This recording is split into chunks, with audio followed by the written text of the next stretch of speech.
4వ అధ్యాయము 8 నుంచి ఆ కాలమునైతే మీరు దేవుని ఎరగిన వారే నిజమునకు దేవుని కాని వారికి దాసులై ఉందరు గాని ఇప్పుడు మీరు దేవునిని ఎరిగిన వారును మరి విశేషంగా దేవుని చేత ఎరగబడిన వారై ఉన్నారు గనుక బలహీనమైనది నిష్ప్రయోజనమైన మూల పాఠముల తట్టు మరలా తిరగనేలా మునుపుడు వలె మరలా వాటికి దాసులై ఉండగలిగినేలా వీరి దినములను మాసములను ఉత్సవకాలములను సంవత్సరంలో ఆచరించుచున్నారు.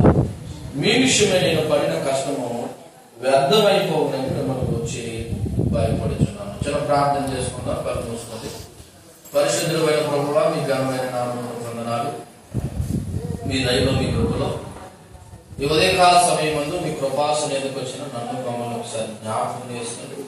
మీ వాక్యం ద్వారా మమ్మల్ని మరొక స్నానం చేసి ఆశపడుతున్న ప్రాణము తృప్తిపరిచి ఇక్కడున్న 10 మంది బిడ్డలు మీ మాటలు విని గ్రహించి వాక్యానుసార హృదయాలు కలిగిన వారిగా బ్రతుకుతూ సహాయం చేసి నన్ను మీరు బలపరచమని యేసుక్రీస్తు నామములో ఈ ప్రార్థన అడిగి వేడుకొంచున్నాం తండ్రి, ఆమేన్.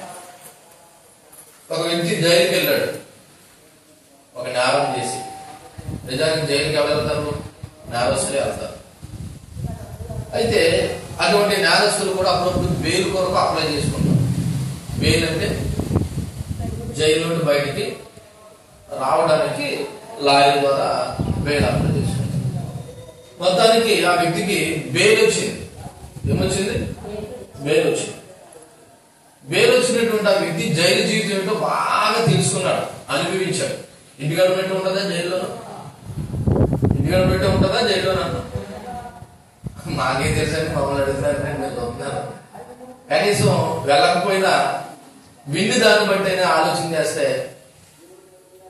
జైల్లో మన ఇంటికాడ ఉన్నట్టు ఉండదు. వాళ్ళు పెట్టే తిండి కానీ అక్కడ చేసే విధానం కానీ కొద్ది కష్టంగానే ఉంటుంది. ఒక రకంగా చెప్పాలంటే అక్కడ ఉన్న చెప్పి ఒక బానిస బ్రతుకున్నట్టు ఉండాలి. కానీ అటువంటి వ్యక్తి ఇప్పుడు ఏం దొరికిందంటే బెయిల్ దొరికింది. ఏం దొరికింది? బెయిల్ దొరికింది. ఇప్పుడు బెయిల్ దొరికి బయటకు వచ్చిన వ్యక్తి మళ్ళా జైలుకి వెళ్ళాలనుకుంటాడా? అనుకుంటాడా? ఒకవేళ అనుకున్నాడంటే ఆ వ్యక్తిని ఏమనాలి? ఇంకా మళ్ళా జైలుకి వెళ్ళాలి అని అనుకున్నాడంటే ఆ వ్యక్తిని ఏమనాలా? జైలు జీవితం ఎలా ఉంటుందో తెలుసుండు కూడా మళ్ళా జైలుకి వెళ్ళాలని అనుకున్నాడంటే బహుశా ఆడికంత మూర్ఖుడు కానీ పిచ్చోడు కానీ ఎవరు లేడనే చెప్పాలి. ఇప్పుడు మనం చదువుకున్న వాక్యం కూడా అటువంటిదే. ఆ కాలమందు అయితే అని మొదలెట్టాడు. అక్కడ ఎన్నో వచనంలోనూ 8వ వచనంలో ఆ కాలమందు అయితే అనే మాట ఒకసారి ఆలోచన చేస్తే ఈ మాట గలతీయుల్లో ఉన్న సంఘానికి కానీ నేటి క్రైస్తవులు అనబడుతున్న మనకు కానీ యేసు ప్రభు ఎరగని కాలమందు. ఏ కాలము? యేసు ప్రభుని ఎరగని కాలం. అందుకే అక్కడ రాయబడిన మాట ఆ కాలం అయితే మీరు దేవుణ్ణి ఎరగని వారే, నిజానికి దేవుడు కాని వారికి మీరు ఏమై ఉన్నారంటే దాసులై ఉన్నారని అక్కడ రాయబడి ఉన్నది. నిజానికి దేవుని యొక్క ఉద్దేశం కానీ బైబిల్ ఉద్దేశం కానీ దేవుని ఎరగడం, దేవుని జ్ఞానాన్ని కలిగి ఉండడం. దేవుని ఎరగడం, దేవుని యొక్క జ్ఞానాన్ని కలిగి ఉండడం. ఒకసారి ఇర్మియా గ్రంథము 9వ అధ్యాయము 24వ వచనాన్ని చదువుతాం. ఇర్మియా గ్రంథము 9వ అధ్యాయము 24వ వచనాన్ని ఒకసారి చదవండి. ఇర్మియా గ్రంథము 9వ అధ్యాయము 24వ వచనం. అతిశయించువాడు దేనిని బట్టి అతిశయింపవలనగా భూమి మీద కృప చూపుచు నీతి న్యాయాలు జరిగించుచున్న యెహోవాను నేనే అని గ్రహించి తెలుసుకున్నవాడే. ఈ భూమి మీద నీతి న్యాయాలు జరిగించుచు దానికి కారణమైన నివారణని నేనే అని ఒక వ్యక్తి తెలుసుకుంటే అదే దేవుని గురించిన జ్ఞానం. ఉదాహరణకి మీరు ఎక్కడికి వెళ్ళి పని చేయండి, విదేశాలకు వెళ్ళిపోండి, ఎక్కడే ఉండండి, ఇలా భూమి మీద బ్రతుకుతూ ఇలా జీవిస్తున్నామంటే దానికి కారణం ఎవరంటే నీతి న్యాయాలు జరిగించే దేవుడు ఒకడు ఉన్నాడు. ఆ వ్యక్తిని మనం తెలుసుకోవాలి. ఆ వ్యక్తిని మనం ఏం చేసుకోవాలి? తెలుసుకోవాలి. కాబట్టి ఇటువంటి విషయం ఒకప్పుడు మనకు తెలియలేదు. మీకు ఇందాక ప్రారంభం చెప్పాను, దుర్బోధన గురించి మాట్లాడుతూ మనం అందరం ఒక మతం నుండి వచ్చాం. అయితే ఆ మతాన్ని తప్పుపట్టాలనేది కాదు, కానీ ఆ మతమైనా ఏ మతమైనా దేవుని గురించిన జ్ఞానం అయితే తెలియపరిచే గాని రక్షణ మాత్రం ఇచ్చేది ఒకరే. అది మనకు బైబిల్ స్పష్టంగా చెబుతుంది. ఒకసారి తీయండి, అపోస్తలుల కార్యాలు 4వ అధ్యాయము.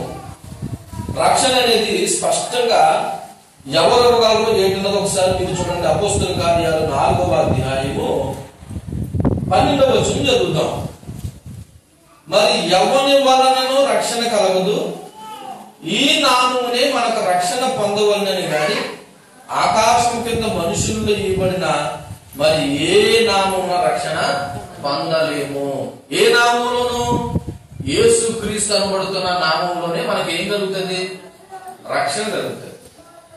కాబట్టి ఒకప్పుడు అంట ఆ కాలం అయితే మనము దేవుని ఎరగని వారిమై, అంటే నిజమైన దేవుణ్ణి తెలుసుకోలేని వారిమై విగ్రహారాధకులను ప్రకృతి శక్తులను పూజించే వారిగా ఉన్నాం. ఏంటంటే విగ్రహారాధకులే ప్రకృతి, అంటే ప్రకృతిలో ఉన్న ప్రతిదీ కూడా దేవుడని పూజించేవారు. ఎప్పుడు? దేవుని ఎరగక ముందు. అక్కడ ఇంకో మాట కూడా ఉంది, నిజమునకు దేవుళ్ళు కాని వారు. నిజానికి అవి ఏం కాదంట? దేవుడు కాదంట. మనం ఏదైతే ఇంతకు ముందు పూజించామో అవి నిజమునకు దేవుళ్ళు కాని వారు. అది గలతీయులలో ఉన్న ఆనాటి యూదులైన నేటి క్రైస్తవులు అనబడుతున్న మనమైనా దేవుళ్ళు కాని వారికి ఏం చేస్తామంటే పూజలు చేస్తాము, దాసులమై ఉన్నాము, దేవుని నిజ దేవుని ఎరగని వారిగా ఉన్నాం. ఎప్పటికీ కూడా చాలా మంది నిజ దేవుని ఎవరో తెలియకుండానే జీవితాలు గడిచిపోతా ఉన్నాయి. కానీ పౌలు భక్తుడు ఈ మాటలు ఎందుకు జ్ఞాపకం చేస్తున్నాడన్న ఒకసారి మనసు పెట్టి మనం ఆలోచన చేద్దాం. ముందు వచనంలోనే పోయిన వారం మనం మాట్లాడుకున్న మాట ఏంటంటే, నువ్వు యేసుక్రీస్తునందు విశ్వాసం ఉంచితే దత్తపుత్రుడు అయ్యావు, దత్తపుత్రుడు నుండి ఏమయ్యావంటే కుమారుడు అయ్యావు, కుమారుడు అయ్యావు కాబట్టి ఈసారి నువ్వు ఏమయ్యంటే వారసుడు అయ్యావు. ఇప్పుడు మనకి వారసుడు అయ్యామంటే మనకి ఎవరున్నారు? ఒక తండ్రి ఉన్నాడు. మరి తండ్రి ఉన్న తర్వాత మళ్ళా మిగతా వాటిలో మనకి ఏమి లేదు, పని లేదు. ఒకప్పుడు నువ్వు దేవుడు ఎరగని వాడు, దేవుడు అంటే తెలియని వాడు. ఈ రోజు నిజ దేవుడు ఎవరో తెలిసిన తర్వాత మళ్ళా మూలపాఠం మనకు అవసరమా అన్న? అవసరం లేదని చెప్పడానికే ఇప్పుడు ఇందో వచనంలో ఏ విధంగా పౌలు ప్రారంభించాడంటే, ఆ కాలం ముందు అయితే, అంటే మీరు దేవుని ఎరగక ముందు లేదా దేవుడి ఈ లోకానికి రాకముందు మనం ఎలా ఉన్నామంట? దేవుడి ఎరగని వారుగాను, నిజానికి దేవుళ్ళు అనబడుతున్న నిజానికి దేవుడు కాని వారికి మనం ఏం చేస్తామంటే దాసులమై ఉంటివి అని చెప్పేసి అక్కడ రాయబడి ఉంది. దేవుడికి ఏమై ఉన్నారంట? దాసులై ఉన్నారంట. ఈ దాసులైనటువంటి మాట బానిసత్వాన్ని, పాపాన్ని, విగ్రహ సంబంధమైనది సూచిస్తుంది. బానిసత్వాన్ని, పాపాన్ని, విగ్రహ సంబంధమైనది సూచిస్తుంది. ఒకసారి రోమిలికి రాసిన పత్రిక 16వ అధ్యాయము 16వ వచనం చదువుదాం. రోమిలికి రాసిన పత్రిక 16వ అధ్యాయము 16వ వచనం చదవండి. పవిత్రమైన ముద్దు పెట్టుకుని ఒకరు వందనములు చేయుడి, క్రీస్తు సంఘమనియు మీకు వందనములు చెప్పుచున్నాను. ఒకసారి 6వ అధ్యాయం 16వ వచనం చూడండి. 6వ అధ్యాయం 16వ వచనం. లోబడుటకు దేనికి మిమ్మును మీరు దాసులుగా అప్పగించుకుందురో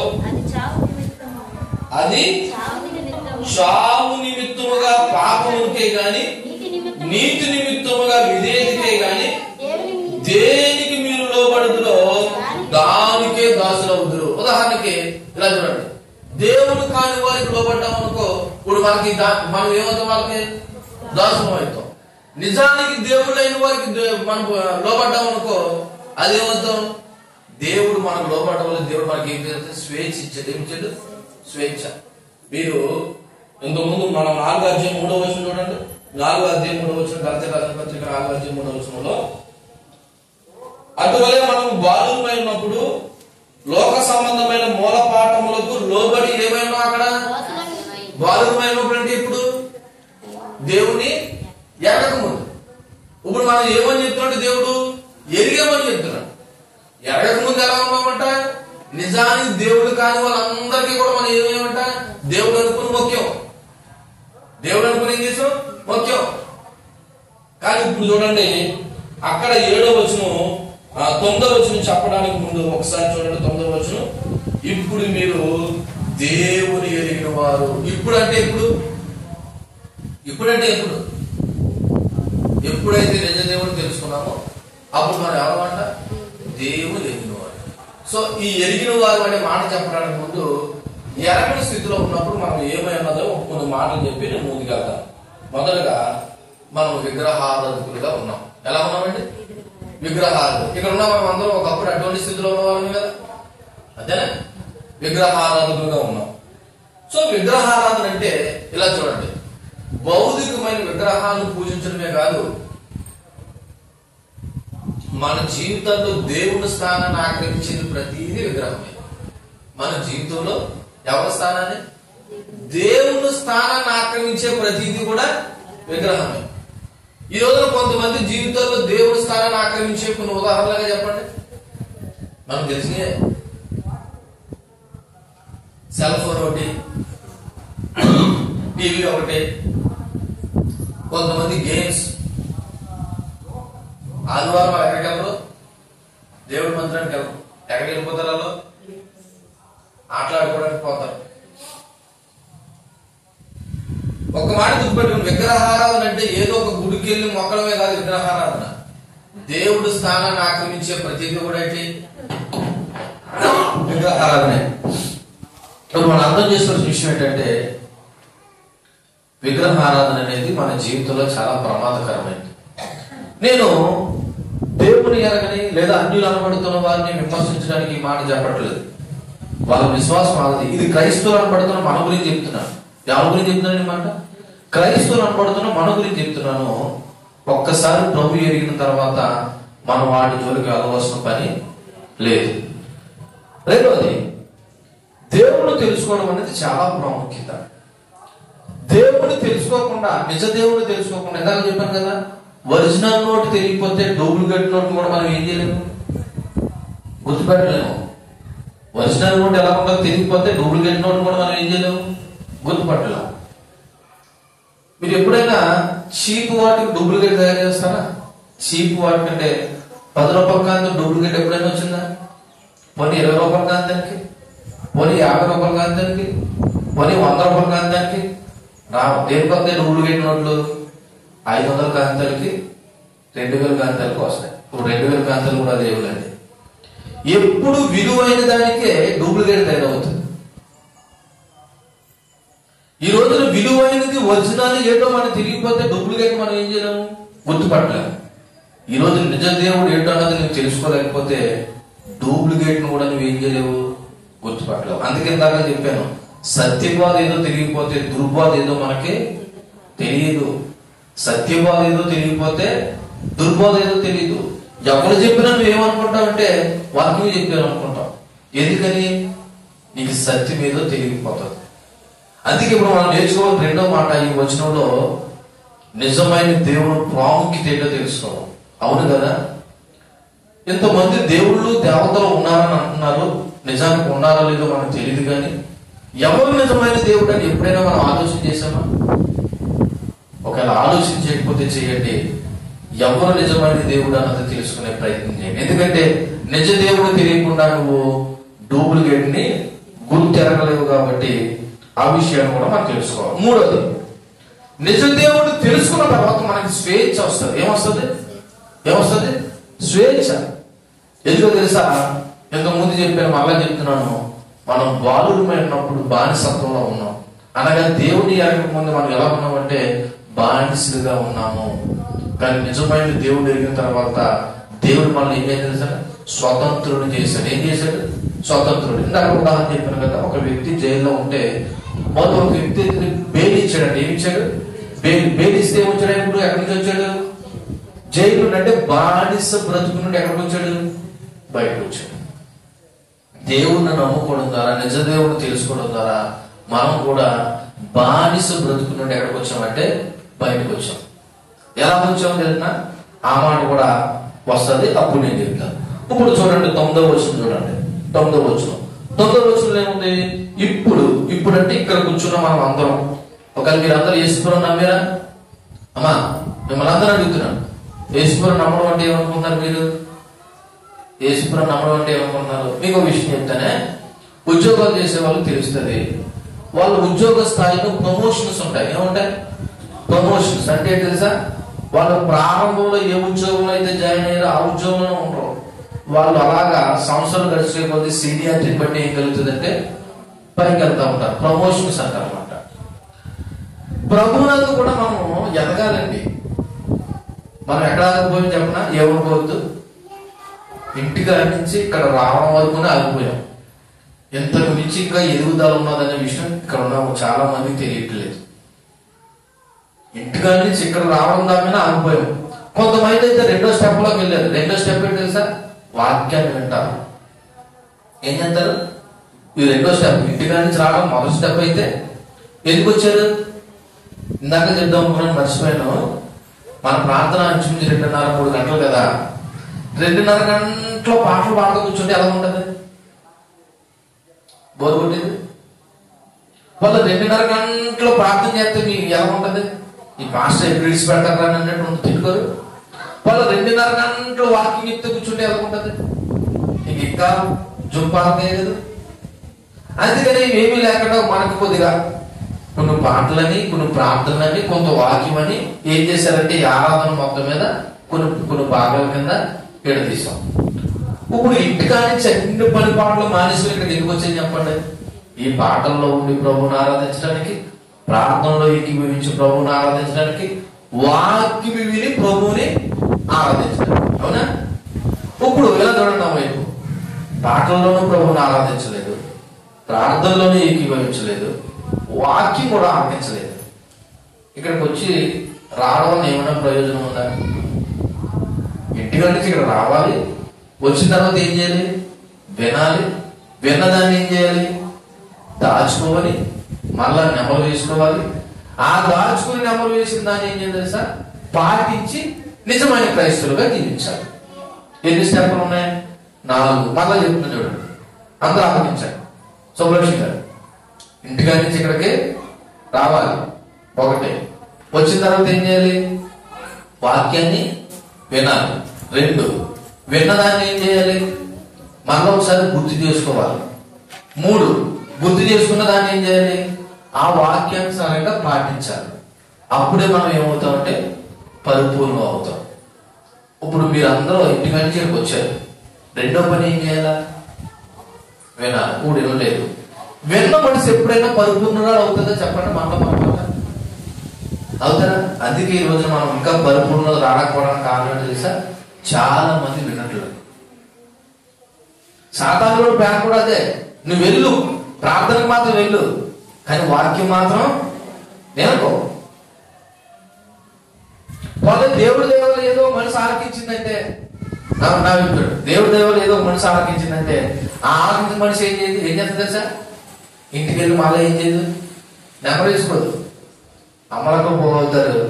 ఈ వారం అంతా ఇంకా అయ్యే మాట్లాడుకుంటారు. ఈ ఆదివారం ఉన్న వాక్యం మళ్ళీ ఏం చేయదు? గుర్తురా. ఇప్పుడు ఆ మనిషి ఎక్కడ ఫెయిల్ అయిపోయింది? విన్నది కానీ విన్నదాన్ని ఏం చేసుకోవట్లేదు? నెంబర్ వేసుకోవట్లేదు.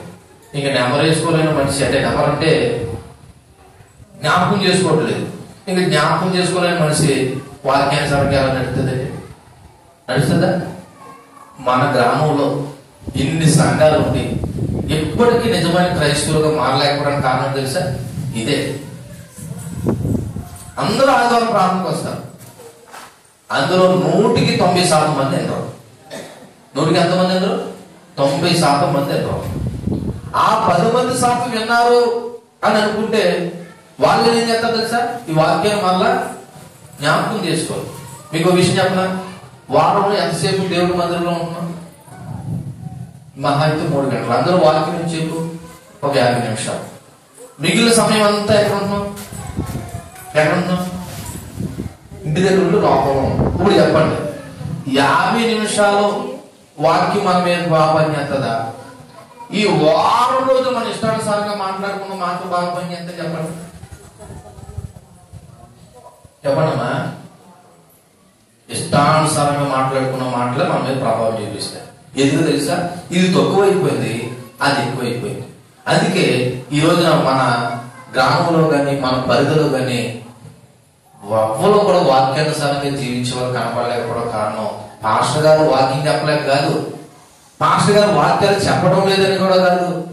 ఎవరి సంఘాలలో వాళ్ళు వాక్యాలు బోధిస్తున్నారు, కానీ ఎక్కడ జరుగుతుందంటే లోకం వాక్యమేమో తక్కువైపోయింది, లోకానుసారమైన మాటలేమో ఎక్కువైపోయాయి.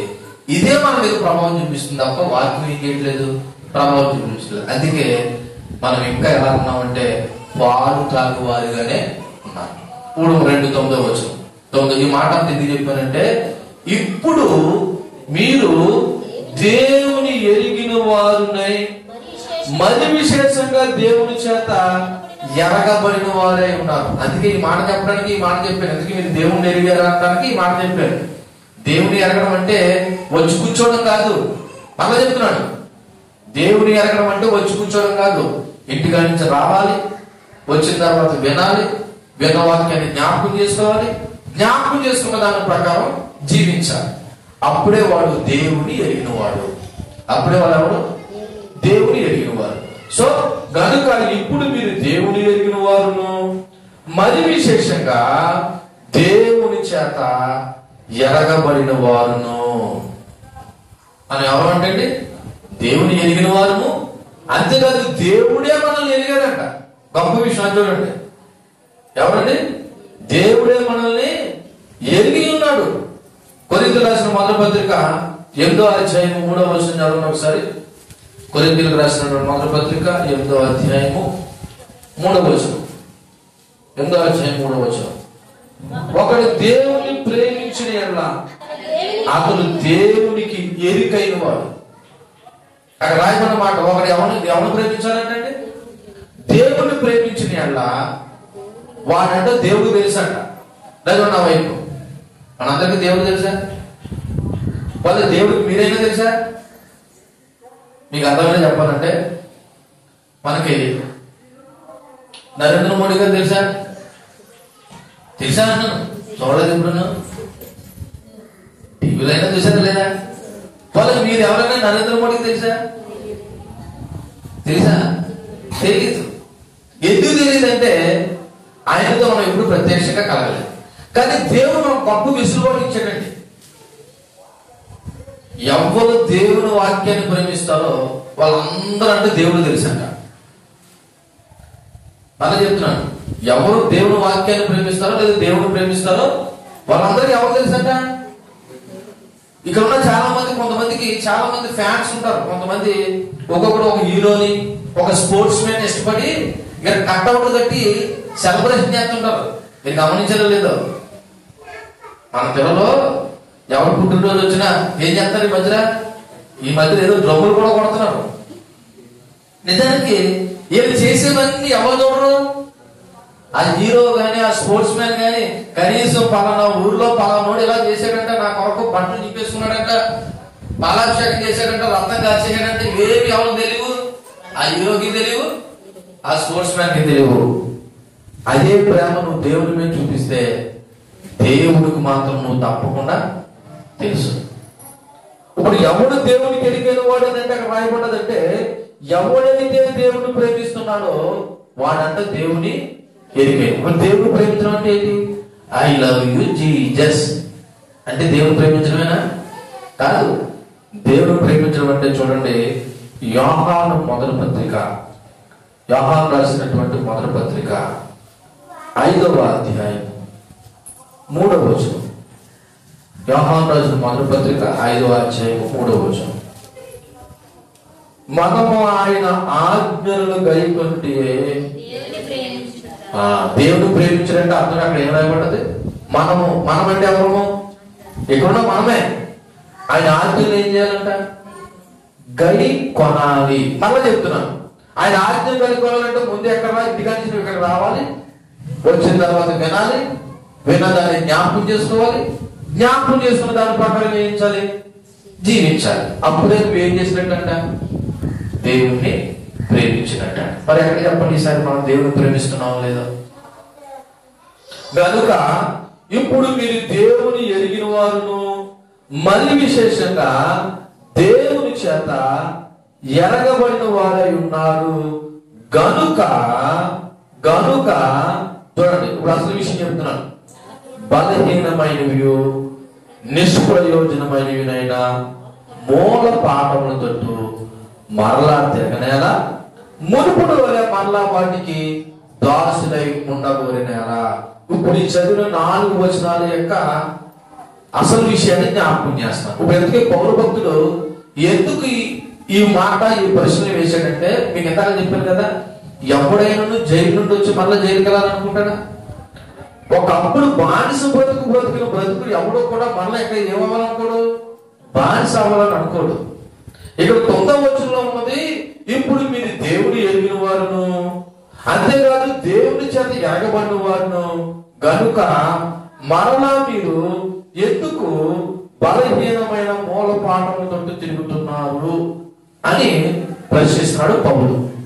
మన వర్తమానం పేరు ఏంటంటే స్వేచ్ఛ నుండి మరలా మూల పాఠములతో తిరగనేలా. దేని నుండి?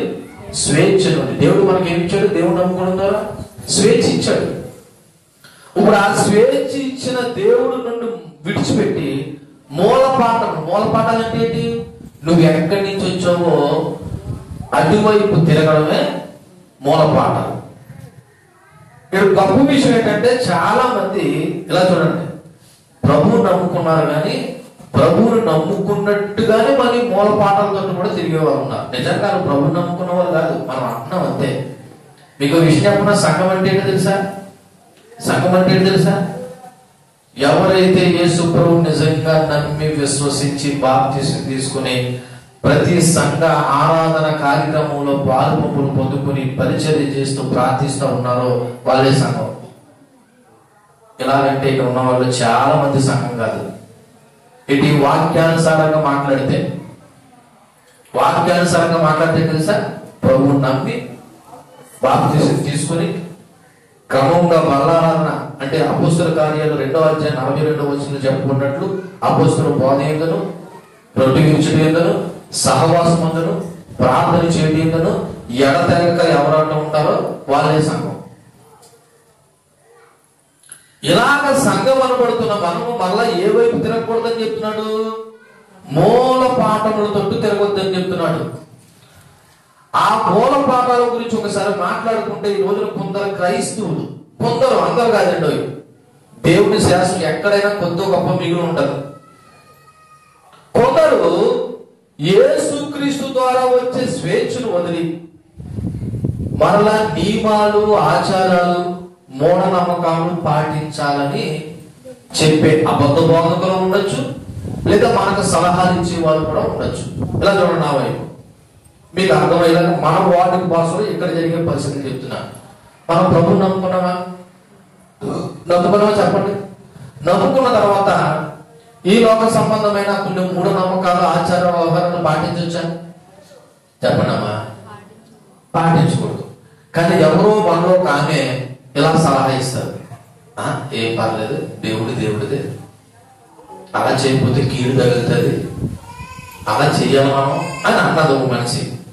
ఇలా చూడండి, నిజంగా యేసు ప్రభువుని విశ్వసించిన ఆమె అయితే నువ్వేంటంటే చెప్పు, నేను మాత్రం అలా చేయనని చెప్తాను. ఎందుకని? ఆమె నిజమైన స్వేచ్ఛని కలిగి నిజమైన దేవుడు కలిగి ఉంది కాబట్టి. నిజమైన దేవుడు కలిగి ఉన్న వాళ్ళు మళ్ళా ఏ వైపు తిరగరు? మూల పాఠముల తట్టు తిరగరు. ఎంసీఆర్ స్కూల్లోనంట ఎవరో ఇలా చెప్పారంట, టీచర్ గారు కుర్చీలో కూర్చుంటే 10th ఫెయిల్ అవుతారని చెప్పారంట. అప్పన్నా నీకు తెలుసా? అక్కడి నుంచి వచ్చింది. టీచర్ గారు కుర్చీలో కూర్చుంటే ఏం ఫెయిల్ అయిపోతామంట, నమ్ముతారా మీరు? అప్పుడు ఏం చేయలేదంటే అది మూఢనమ్మకం, మాకు అలాంటి పట్టింపులు ఉండవు అన్నదంట. అంటే టీచర్ గారి కుర్చీలో కూర్చోవడం కాదు, కుర్చీలో కూర్చున్నంత మాత్రాన తెంతకి దానికి సంబంధం ఉందండి. అంటే కొన్ని మనం మూఢనమ్మకాలు అలా ఉంటాయి. ఉదాహరణకి పిల్లి ఎదురొస్తే ఏం జరుగుతుందండి? అసలు పిల్లికి కీడికి సంబంధం ఏముందండి? పొలం ఎదురొచ్చినా కొంతమంది ఆగిపోతారు, విధవరాలు వచ్చినా ఆగిపోతారు. అంటే ఇవన్నీ ఏంటి? మూఢనమ్మకాలు. నిజమైన క్రైస్తవులు పాటించొచ్చా? చెప్పండమ్మా. దినాలు చూసే వాళ్ళు ఉన్నారు. ఆ మాట కూడా ఉంది. నెక్స్ట్ వచనంలో 10వ వచనంలో అదే ఉంది. ఆ మాటను కూడా గుర్తు చేసుకోవడానికి ముందు ఒకసారి 9వ వచనంలో ఉన్న విషయాన్ని ఒకసారి జ్ఞాపకం చేసుకుంటాం. మూల పాఠాలంటే ఇలా చూడండి, నువ్వు ఏమేమైతే పాటించుకుంటా వచ్చావో మళ్ళా నువ్వేం చేయవచ్చు పాటించవని అవసరం లేదు.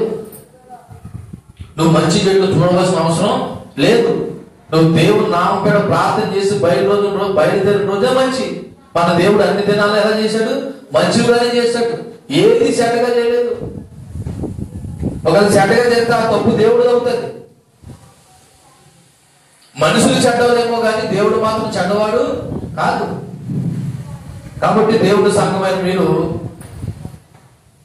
దేవుడి యొక్క సన్నిధానంలోకి వచ్చిన మనం అందరం కూడా ఒకసారి ఆలోచన చేయవలసిన విషయం ఏంటంటే, మళ్ళా మనం మూల పాఠాలతో ఏం చేయకూడదు, తిరగకూడదు. మూల పాఠాలతో ఏం చేయకూడదు, తిరగకూడదు. ఆ మాట చెప్తున్నాడు 9వ వచనంలో, ఇప్పుడు మీరు దేవుని ఎరిగిన వారును మరి విశేషంగా దేవుని చేత ఎరగబడిన వారై ఉన్నారు గనుక బలహీనమైన నిష్ప్రయోజనమైనటువంటి మూల పాఠములతో మరలా తిరగనేలా. సుధీర్ ఎందుకు ఒకసారి అడుగు.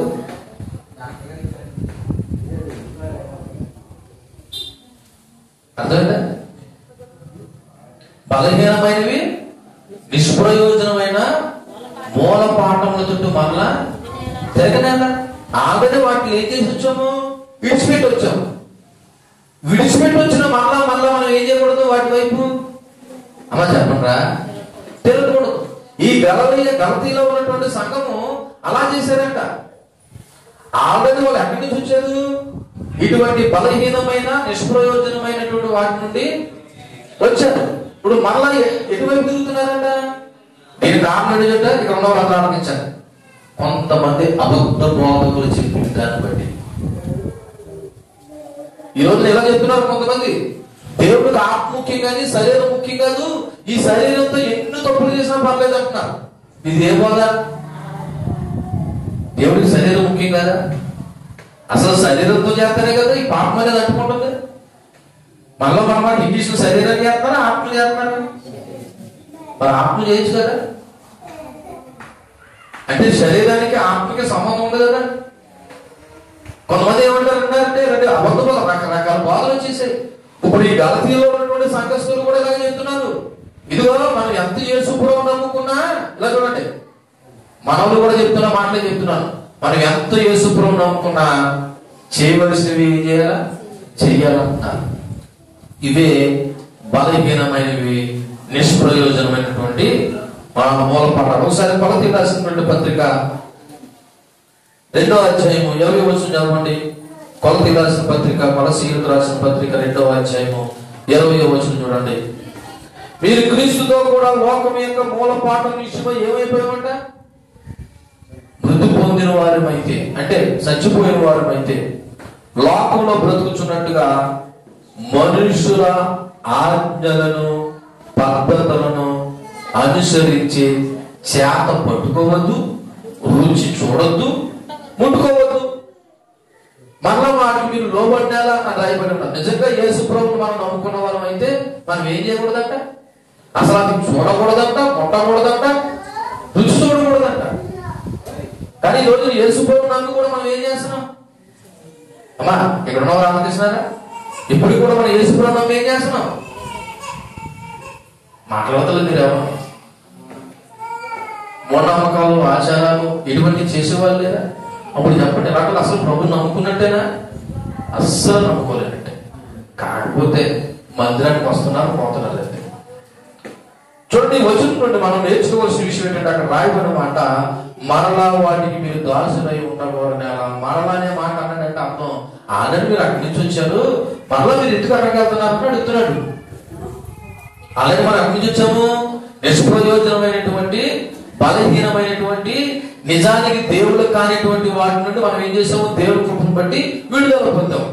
మరలా ఎక్కడికి వెళ్తున్నాము, అటువైపు వెళ్ళాలని ఆలోచిస్తున్నారు. అందుకే మరలా మాటికి మీరు దాసులై ఉండకూడని. ఎలా అంటే సువార్త ద్వారా సత్యాన్ని తెలుసుకుని క్రీస్తుని అంగీకరించి బాప్తిసం తీసుకున్న తర్వాత మరలా ఎక్కడికి వెళ్తున్నారంటే ఆ బానిసత్వంలోకి వెళ్తున్నారు. అటువంటి వాడు మూర్ఖుని అనకపోతే ఏమన్నారు, జైలు నుంచి విడుదల పొందొచ్చిన మళ్ళా జైలుకి వెళ్తారంటే ఏమన్నారండి, మూర్ఖుడు కాకపోతే. మనం ఆల్రెడీ యేసు ప్రభువుని అంగీకరించాం, బాప్తిసం తీసుకున్నాం, ఈ రోజున ప్రభు బిడ్డలుగా బలాలను తీసుకుంటున్నాం. అయినా సరే చాలా మంది నిష్ప్రయోజనమైనటువంటి మూల పాఠాల వైపు తిరుగుతూ ఉంటారు. ఇది ఏమాత్రం మంచిది కాదు అన్నాడు. అందుకే చూడండి, ఆ గలతీ రాసిన పత్రిక 5వ అధ్యాయం 1వ వచనంలో ఉంది, ఈ స్వాతంత్ర్యం అనుగ్రహించి క్రీస్తు మనం ఎలా చేశారంట, స్వతంత్రులుగా చేశారంటే అర్థం ఏంటి? ఫ్రీడమ్ ఇచ్చాడనా ఇవ్వలేదనా? స్వేచ్ఛ ఇచ్చాడనా ఇవ్వలేదనా? మనం బానిసం చేయలేదంట, స్వతంత్రం చేశాడంట. మరి స్వతంత్రం చేసినప్పుడు మళ్ళా నువ్వు ఎందుకు బానిస బ్రతుకోవాలనుకుంటున్నావు? మీకు విషయం తెలుసా, ఈ లోక సంబంధమైన ఆచారాల వల్ల ధనం వేస్ట్, టైం వేస్ట్, మన శ్రమ వేస్ట్. ఇలా చేయాలి, ఎలా చేయాలంటే తక్కువ అవుతుంది ఈ రోజుల్లో.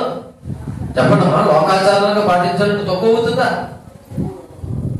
కానీ అటువంటి వాటికి ఎన్ని డబ్బులు అయిపోయినా పర్లేదు, అప్పు చేసానే చేస్తాం. ఎందుకంటే అలా చేయకపోతే కీడు తగిలేస్తుంది. ఏ తగిలేస్తుంది అంటే నువ్వు ఎక్కడ ఉన్నావు, బానిస బ్రతుకులో ఉన్నావు. ఏ బ్రతుకులో ఉన్నావు? బానిస బ్రతుకులో ఉన్నావు. ఇదిగా యేసు ప్రభువు నమ్మిన వాళ్ళు ప్రార్థన చేసుకుని ధైర్యంగా ఉండు, ఏ కీడు నేను ఏం చేయదు, దాన్ని చేరదు. అలా రావాలంటే ముందు యేసు ప్రభు దాటుకుంటూ రావాలి. అది క్రీస్తు నమ్మని వాడి యొక్క విశ్వాసం. కాబట్టి దేవుడు మనకు స్వాతంత్రం ఇచ్చాడు, కాబట్టి ధైర్యంగా ఉండండి.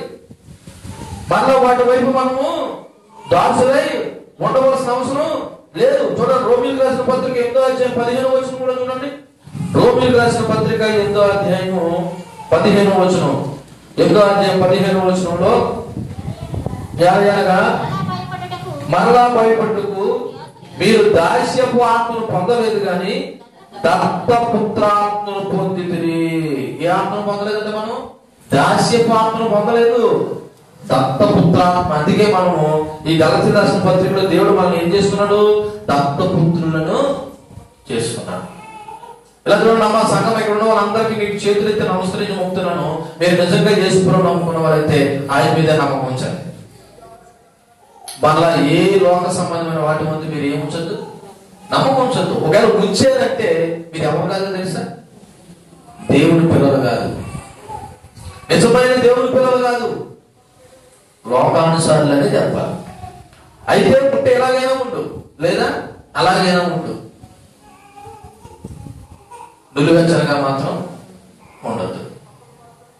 ఆల్రెడీ చెప్తున్నాడు, అవి నిష్ప్రయోజనమైనవి, నిజానికి దేవుడు కానివి, లోకాచారాలు, మూఢనమ్మకాలు. మరలా మీరు వాటి దాస్యత్వంలోకి ఎందుకు వెళ్తున్నారు? వెళ్ళొద్దని ఇక్కడ పౌలు భక్తులు గలతీ సంఘాన్ని చెప్తా ఉన్నాడు. ఇక్కడ మనం గుర్తించవలసిన విషయాలు 2 విషయాలు 3 విషయాలు త్వరగా చెప్తున్నాను. క్రీస్తులో మనం గుర్తింపు అర్థం చేసుకోవాలి. ఎందుకంటే యేసు ప్రభువుని నమ్ముకున్న తర్వాత మనకు స్వేచ్ఛ వచ్చింది, దేవుడు మనల్ని ఎరిగాడు, దేవుడి చేత మనం ఎరగబడ్డాం. ఒకసారి కీర్తన 33వ కీర్తన 12వ వచనం చదవండి. ఒకసారి 33వ కీర్తన 12వ వచనం చదవండి. 33వ కీర్తన 12వ వచనం. యెహోవా తమకు దేవుడుగా గల జనులు. ఆగండి, ఇక్కడ ఉన్న మన అందరూ మన దేవుడు ఎవరు? ఇక్కడ ఉన్న మనందరికి మన దేవుడు ఎవరు అన్నా? యేసుక్రీస్తు నీ దేవుడు అయితే నువ్వు ధన్యుడు అంట. తర్వాత రోజులు ఏముంది?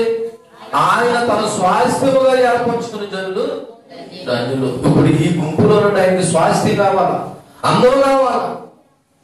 యేసు ప్రభువుని నమ్ముకోవడం నిజంగా నువ్వు ధన్యుడివి. ఎందుకంటే ఏ దేవుడు నమ్ముకోవాలో ఆ దేవుడిని నమ్ముకున్నావు. కాబట్టి యేసుక్రీస్తుని గుర్తింపు. అదే కాదు, ఇంకో మాట గమనిస్తున్నాను. ఇంకో మాట అదే తెలుసా, ఆల్రెడీ ప్రభువుని నమ్ముకుని మళ్ళా ఎక్కడికి వెళ్ళదు. ఎక్కడికి వెళ్ళదు? వెనక్కి వెళ్ళొద్దు. మన ప్రయాణం ఎక్కడ సాగాల? ముందుకే సాగాలి. అందరూ చెప్పిన ఉద్యోగంలో చేరిన తర్వాత వాడికి ఏముంటాయి? ప్రమోషన్స్ ఉంటాయి. యేసుక్రీస్తులోకి వచ్చిన తర్వాత మనం కూడా ఆధ్యాత్మికంగా ఏం చేయాలా? ఎదగాల. అందుకే పౌలు బాధపడతారు, మీరు ఇంకా మాంసం తిరువారుగా ఉండవలసిన పోయి ఎలా ఉన్నారు తెలుసా, పాలు తాగేవారుగా ఉన్నాడంట. ఇప్పటికీ కూడా యేసుపురం నమ్ముకుని చాలా మంది ఎలా ఉన్నారు తెలుసా, పాలు తాగు వారికి పాలు ఎలా పెడతారండి అమ్మా. ఈ రోజున చాలా మంది క్రైస్తవులు చంటి పిల్లల మాదిరి ఏదో నమ్ముకున్నాం అంటే నమ్ముకున్నాం అంతే, ఏం నమ్ముకున్నాం అంటే ఏమో తెలియదు, అలా వెనక్కి వెళ్ళొద్దు. మూడోది, మనము ఆధ్యాత్మిక పరిపక్వత చెందాలి. ఏం చెందాలి అమ్మా, నా వైపు చూస్తున్నారా? ఆధ్యాత్మిక పరిపక్వత చెందాలి అంటే ఏంటి అర్థం? ఆత్మలో ఎదగాలి. ఏం చేయాలి? ఆత్మలో ఎదగాలి. నిజానికి ఇన్ని సంవత్సరాలు ప్రభు నమ్ముకున్నందుకు ఇలా చూడండి, నా వైపు ఇక్కడున్న చాలా మంది వాక్యాన్ని బోధించే స్థితిలోనూ స్థానంలోనూ ఉండాలి. కానీ మనం అలా ఉండలేకపోవడం కారణం తెలుసా, మనం నిజ దేవుని యొక్క విలువేటు గ్రహించలేకుండా ఏదో నమ్ముకున్నామంటే నమ్ముకున్నాం అన్నట్టుగానే ఉన్నారు. చూడండి, త్వరగా 10-11 వచనాలు చెప్పేసి నేను ముగించే ప్రయత్నం చేస్తాను. 10వ వచనం, మీరు దినాలను, మాసాలు, ఉత్సవ కాలాలు, సంవత్సరాలు ఆచరించుతున్నారు. ఈ మాట గలతీయులకు చెప్పాడు, గలతీలో ఉన్న సంఘాన్ని చెప్పాడు పౌలు. మన గురించి తర్వాత ఆలోచించాం. ముందు గలతీయ సంఘాలు ఉన్న ఈ మాటకు అర్థం ఏంటంటే, దినాలంటే విశ్రాంతి దినం. యూదుల్లో కొంతమంది క్రైస్తవులు అయిన తర్వాత వాళ్ళు ఏం పాటించకూడదు? విశ్రాంతి దినం అంటే శనివారం పాటించే వాళ్ళు ఉన్నారంట. మాసాలు అంటే వాళ్ళకి అమావాస్య మాసాలు ఉన్నాయి. అలాగే పౌర్ణమి ఇదని కాదు, అమావాస్య మాసాలు ఉన్నాయి. దానికి ఉత్సవ కాలాలు అంటే యూదుల పండుగలు ఉన్నాయి, కొన్ని యూదుల పండుగలు ఉన్నాయి. అలాగే సంవత్సరాలు అంటే వాళ్ళకి విశ్రాంతి సంవత్సరము, మహోత్సవ సంవత్సరాలు ఉన్నాయి. ఇది యూదులు క్రైస్తవులు అయిన తర్వాత ఇవేమి ఏం చేయకూడదు? వాళ్ళు యూదులైతే పాటించారు, కానీ యూదులలో కొంతమంది ఏమయ్యారు? క్రైస్తవులు అయ్యారు. ఇప్పుడు క్రైస్తవులు అయిన తర్వాత గుడారాల పండుగ, లేకపోతే పస్కా పండుగ, లేకపోతే ఆ విశ్రాంతి దినాలు వాళ్ళు ఏం చేయకూడదు? పాటించకూడదు. ఎందుకంటే యేసు ప్రభు వీటన్నింటినీ ఏం చేశాడు చెప్పాను మనం గత వారంలో, నెరవేర్చేశాడు. ఏం చేశాడు? నెరవేర్చేశాడు. ఇప్పుడు యేసు ప్రభు నమ్మిన వాళ్ళు ఇవేమి చేయవలసిన పని లేదు. ఇప్పుడు మన విషయానికి వద్దాం. గలతీ సంఘంలో కొంతమంది యూద క్రైస్తవులు యేసుక్రీస్తు ద్వారా వచ్చిన స్వాతంత్రాన్ని విడిచిపెట్టి మరలా ధర్మశాస్త్ర నియమాలు, ఆచారాలు ప్రారంభించడం మొదలెట్టారంట. అటువంటి వాటి గురించి పౌలు హెచ్చరిస్తూ ఉన్నాడు. కాబట్టి ఇలా వెళ్ళిపోయిన వాళ్ళందరూ మరలా దాస్యత్వంలోకి వెళ్ళిపోతున్నారని చెప్తున్నాడు. మరి ఈ రోజున మన క్రైస్తవ సమాజం గురించి కూడా ఆలోచన చేద్దాం. మన క్రైస్తవులు దినాలు చూసేవాళ్ళు లేరా? దినాలంటే మంచి రోజా, చెడ్డ రోజా చూసేవాళ్ళు లేరా? ఎందుకు లేదు? బోర్డు మంది ఉన్నారు. నేను మాట్లాడేది క్రైస్తవులు అనబడుతున్నా. మంచి చెడు చూసేవాళ్ళు ఉన్నారు, ముహూర్తాలు చూసేవాళ్ళు ఉన్నారు, అలా చేయాలంటే అలా చేసేవాళ్ళు ఉన్నారు, ఎలా చేయాలంటే ఎలా చేసేవాళ్ళు ఉన్నారు. తప్ప మీ నోరు తెలిసి మేము యేసుపురం నమ్ముకున్నాం, మేము అటువంటి ఏమి లోక సంబంధమని చేయము, దేవుడు ఏం చేయమన్నాడో అదే చేస్తామని చెప్పేవాళ్ళు ఉన్నారా? అలా చెప్పేవాళ్ళు బహుశా అతి తక్కువ మంది, ఒకరిద్దరు ముగ్గురు ఉన్నారేమో. కానీ నిజానికి దేవుని యొక్క ఆశ ఏంటో తెలుసా? అందరూ కూడా నిజమైన దేవుని పిల్లలుగా ఉండాలి. దేవునికి మహిమ కలుగును గాక. మనకు పాత నిబంధన ఆచారాలు కానీ లేదా లోక సంబంధమైన ఆచార వ్యవహారాలు కానీ మనం ఎవరూ కూడా ఏం చేయకూడదు అంటే పాటించవలసిన అవసరం లేదు. ఇక్కడ ఉన్న మీరు, ఒకసారి చెప్తున్నాను, ఇక్కడున్న మీరు ఒకవేళ ఇంకా మీరు దినాలు, మూఢనమ్మకాలు, ఆచారాలు, ముహూర్తాలు, మంచి చెడి, ఆయమ్మ ఎలా చెప్పింది, ఈ అక్క ఎలా చెప్పిందని ఒకవేళ ఎలా చెప్పి ఎప్పటి నుంచైనా మీరు పాటించకుండా ఉంటే మంచిది. ఒకవేళ ఇప్పటి నుంచైనా మీరు పాటించకుండా ఉంటే మంచిది. ఒకవేళ అలాగే పాటిస్తున్నాం అనుకుంటే గుర్తుపెట్టుకోండి, మీరు నిజమైన దేవుని పిల్లలు కాదు. వాక్యం అలా చెప్పట్లేదు. యేసు ప్రభు నందు విశ్వాసం ఉంచిన వాడు యేసు ప్రభు మీదే విశ్వాసం ఉంచుతాడు, యేసు ప్రభు చెప్పినట్టే నడుస్తాడు. ఇక్కడ వాక్యం చెప్తుంది, మరలా నిష్ప్రయోజనమైన మూల పాపముల తట్టు తిరగొద్దు. అవి నిష్ప్రయోజనమైన వంట. నిష్ప్రయోజనం అంటే ఏంటి? ప్రయోజనం లేదు. ఇంకో విషయం కూడా తెలుసా? బలహీనమైన వంట. అవి ఏంటంట? బలహీనమైనవి. అంటే ఇప్పుడు మన దేవుడు వాటికంటే బలవంతుడు అనే విషయం. నువ్వు బలవంతుడు పక్షాన్ని ఉంటావా, బలహీన పక్షాన్ని ఉంటావా? చెప్పండమ్మా, నువ్వు బలవంతుడు పక్షాన్ని ఉంటావా, బలహీన పక్షాన్ని ఉంటావా? బలవంతుడు పక్షాన్ని ఉంటావు అనుకుంటే యేసుక్రీస్తు పక్షాన్ని ఉండు. ఎందుకు లోక సంబంధం అని నువ్వు మళ్ళా పాటిస్తావు? అంటే ఇప్పుడు ఈ నమ్మకం బలవంతుల కంటే బలహీనమైన వాటి మీద ఉంటున్నాయి. కాబట్టి గమనించండి, యేసుప్రభు నమ్మడం ద్వారా మనకి స్వేచ్ఛ వచ్చింది. అవి పాటించడం ద్వారా నువ్వు మళ్ళా దేవుడి మీద నమ్మకం లేని వాడిగా ఉంటున్నావు. ఓ రకంగా చెప్పాలంటే నువ్వు దేవుడిని చిన్న చూపు చూస్తున్నావు. ఎవరిని? యేసుక్రీస్తుని చిన్న చూపు చూస్తున్నావు. అంతేకాదు విశ్వాసం ద్వారా కృప ద్వారా వచ్చిన రక్షణ నువ్వు కోల్పోతున్నావు. మళ్ళా అటువైపు తిరగడు వాళ్ళు. విశ్వాసం ద్వారా కృప ద్వారా వచ్చిన రక్షణ నువ్వేం చేస్తున్నావు? కోల్పోతున్నావు. ఎందుకని? నువ్వు బలవంతుడైన దేవుని విడిచిపెట్టి ఎవరి వైపు చూస్తున్నావు? బలహీనమైన వాటి వైపు చూస్తున్నావు. నువ్వు బలహీనమైన వాటి వైపు చూస్తున్నావు అంటే నువ్వు ఎవరిని చిన్న చూపు చూస్తున్నావు? ఎవరిని చిన్న చూపు చూస్తున్నావు? దేవుని చిన్న చూపు చూస్తున్నావు. అంటే నీకు దేవుడి మీద నమ్మకం లేదు. దేవుడి మీద నమ్మకం ఉందంటే ఆ బలహీనమైన వాటి మీద నీకు ఎక్కువ నమ్మకం కలిగి ఉన్నావు. అంతేకాదు ముఖ్యంగా ఇప్పుడున్న సంఘం రోజులు ఆచారాలు పాటించడం విషయంలో మీరు దృష్టి పెట్టుంటే దయచేసి మానేసుకోమని చెప్తా ఉన్నాను. చివరగా ఆ 11వ వచనం చూడండి, త్వరగా 11వ వచనం. మీ విషయమే నేను పడిన కష్టము వ్యర్థమైపోనేమని మిమ్మల్ని కూర్చి ఇలా చూడండి. ఈ వచనం ఒక భారం కలిగిన నిజమైన సేవకుడి యొక్క బాధ కాపాడుతుంది. ఒక భారం కలిగిన నిజమైన సేవకుడి యొక్క బాధ కనపడుతుంది. ఇక్కడ పౌలు బాధ ఆస్తులు పోయాను అంతస్తులు పోయాను కాదు. అలా చెప్తున్నాడు. పౌలు బాధ ఆస్తులు పోయాను అంతస్తులు పోయాను కాదు. మీ కొరకు ఎంత కష్టపడి నిజమైన సువార్తను ప్రకటిస్తే మరలా మీరు మూలపాఠములతో తిరుగుతున్నారనే విషయం నాకు తెలిసి మీ విషయమే నాకు ఏం కలుగుతుందో తెలుసా? బాధ కలిగి మిమ్మల్ని బట్టి ఏం చేస్తున్నాం సార్? భయపడుచున్నాను అంటున్నాడు. ఆ 11వ వచనంలో ఏమన్నా తెలుసా? మీ విషయమే నేను పడిన కష్టం. చూడండి, ఈ రోజున భారం కలిగిన సేవకులు నిజం చెప్పాలంటే మీ విషయమే నాకు కూడా కొద్ది గొప్ప బాధ. ఎంత వాక్యం చెప్తున్న సంఘము ఎలా నడవట్లేదు? వాక్యానుసారంగా నడవట్లేదు. ఎంత వాక్యం చెప్పి ఇల్లు కోటాలు పెట్టి ఇన్ని నియమాలను కోటాలు పెట్టి వాక్యానుసారంగా బ్రతకాలని చెప్తున్నా సరే ఇంకా సంఘం ఎలా ఉందో తెలుసా? లోకానుసారంగానే బ్రతుకుతుంది. అందుకే నేను చెప్పాను, నిజ సేవకుడి యొక్క హృదయం ఎప్పుడు బాధపడతానే ఉంటుంది సంఘం ఎరగలేకపోవడాన్ని బట్టి. ఇప్పుడు డబ్బుగనలో ఉన్న పిల్లోడు 10 సంవత్సరాలు అయిన అలా ఉన్నాడు అనుకో, సంతోషిస్తాను ఎవరన్నా? చెప్పనమ్మా, 10 సంవత్సరాలు అయినా సరే ఆ చిన్నప్పుడు కొన్న బట్టలు జరిగిపోయి ఇంకా నా బట్టలు మనవాళ్ళం పర్లేదు అని ఎవరన్నా సంతోషిస్తారా? పిల్లలు పుట్టిన తర్వాత ఏమవ్వాలా? ఎదగాల. క్రైస్తవులకు వచ్చిన మనం కూడా ఏమవ్వాలి? ఎదగాలి, ఆధ్యాత్మికంగా ఎదగాలి.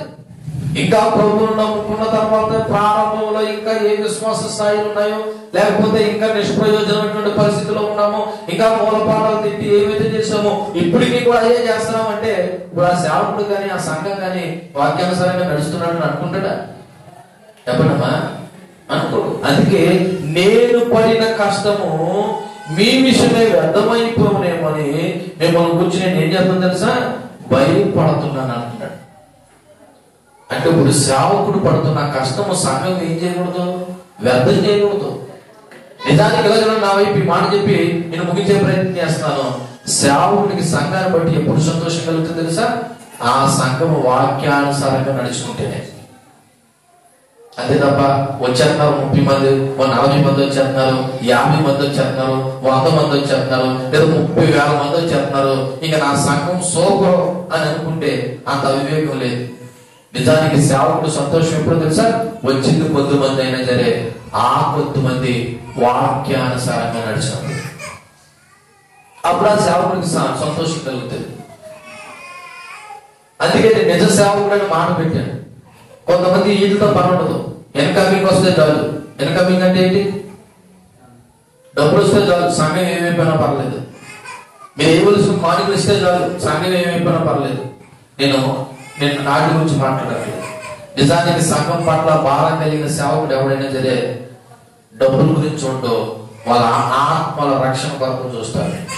ఈ వాక్యం వింటున్న మీరు ఎలా బ్రతుకుతున్నారు, ఎలా జీవిస్తున్నారు, వాక్యానుసారంగా జీవిస్తున్నారా, ఇంకా లోకాచారాలు పాటిస్తున్నారా అన్నది తెలుసుకుని ఆ సేవకుడు బాధపడటమో సంతోషించడమో జరుగుతుంది. ఒకవేళ వాక్యానుసారంగా బ్రతికితే సంతోషిస్తాడు, లోకానుసారంగా బ్రతుకుతా సేవకుడు ఏం చేస్తాడు? ఎప్పుడన్నా బాధపడతాడు. ఇప్పుడు గలతీయులలో నా సంఘము అలాగే మళ్ళా మూలపాటలతో తిరుగుతుందని తెలుసుకుని పౌలు ఏం చేస్తాడంట? మిమ్మల్ని బట్టి నాకు ఏం కలుగుతుందో తెలుసా? భయము కలుగుతుంది అంటున్నాడు. ఎందుకు ఆ భయము? మళ్ళా మీరు పూర్తిగా ఎక్కడికి వెళ్ళిపోతారని లోకం వైపు తిరిగిపోయి ఆ మూలపాఠంలో తిరిగిపోతున్నారని. కాబట్టి ఇక్కడ ఉన్న మీ అందరికీ చెప్పి నేను ముగించే ప్రయత్నం తెలుసా? ఒకసారి ఆలోచన చేయండి. తప్పుడు బోధన గ్రహించండి, నిజమైన బోధన తెలుసుకోండి. మీరు కూడా వాక్యానుసారంగా నడుచుకుని సరి చేసుకోండి. ఏం చేసుకోండి? సరి చేసుకోండి. రెండోది, మీ మీద ఆధ్యాత్మిక నాయకుల యొక్క పాత్రను గుర్తిరగండి. అంటే తెలుసా? ఈ మంచి కోరి మేలు కోరి చెప్పి వాళ్ళు నాయకులుగా పెట్టుకోండి. అంతే తప్ప ఎలా చెప్పింది పొలం చెప్పింది ఎవరు పడితే ఏం చెప్తారని నమ్మే ప్రయత్నం చేయకండి. ఒక మంచి ఆధ్యాత్మిక నాయకుని యొక్క పాత్రను కోరుకోండి. మూడోది, పాస్టర్ గారి యొక్క అంతరంగ హృదయాన్ని సంఘం గ్రహించాలి. పాస్టర్ గారి యొక్క అంతరంగ హృదయాన్ని ఎవరు గ్రహించాలి? సంఘం గ్రహించాలి. నా సేవకుడు దేని గురించి ఆరాటపడుతున్నాడు? నా సేవకుడు దేని గురించి ఆశపడుతున్నాడు? మా క్షేమాన్ని కోరుకుంటున్నాడా? మా నుండి ధనాన్ని కోరుకుంటున్నాడా అన్నది కూడా గ్రహించాలి సంఘం. ఏం చేయాలి? సంఘము మా సేవకుడు మా క్షేమం కోరుకుంటున్నాడా? మా ధనాన్ని కోరుకుంటున్నాడా? అర్థం చేసుకోండి. నిజ సేవకుడు సంఘ క్షేమాన్ని కోరుకుంటాడు, సంఘ ఆధ్యాత్మికంగా ఎదగాలని కోరుకుంటాడు. నాలుగోది, ఎప్పటికప్పుడు విశ్వాసి స్వీయ పరీక్ష చేసుకోవాలి. స్వీయ పరీక్ష ఏంటంటే ఎప్పటికప్పుడు పరీక్షించుకోవాలంట. నువ్వు ఎలా ఉన్నావన్నది, వాక్యానుసారంగా నడుస్తున్నానా లేదన్నది పరీక్షించుకోవాలంట. ఐదోది, సత్యులను తొలగిపోకుండా కాపాడబడాలి. దానికి ఏకైక మార్గం ప్రార్థన, ప్రార్థన, ప్రార్థన, ప్రార్థన. అంతే. సత్యులను తొలగిపోకుండా నేను కాపాడేది తెలుసా? వాక్యము, ప్రార్థన. వాక్యం వినాలి, ప్రార్థన చేసుకుంటూ ఉండాలి. ఎందుకు తెలుసా? ప్రార్థన ఒకటి సత్యం నుండి తొలగిపోకుండా చేసేది. కాబట్టి ఈ 4 వచనాల నుండి మళ్ళా గుర్తు చేస్తున్నాను. యేసుక్రీస్తు మనకు స్వేచ్ఛ ఇచ్చాడు. ఆ స్వేచ్ఛ నుండి తొలగిపోయి మళ్ళా మూల పాఠాల వైపు తిరగకండి. అలా తిరిగారంటే మనం ప్రభువుని నమ్ముకున్న ప్రయోజనం ఏమీ లేదు. ఫైనల్ గా మీ అందరికి చెప్పే మాట, ఒక్క ప్రశ్న.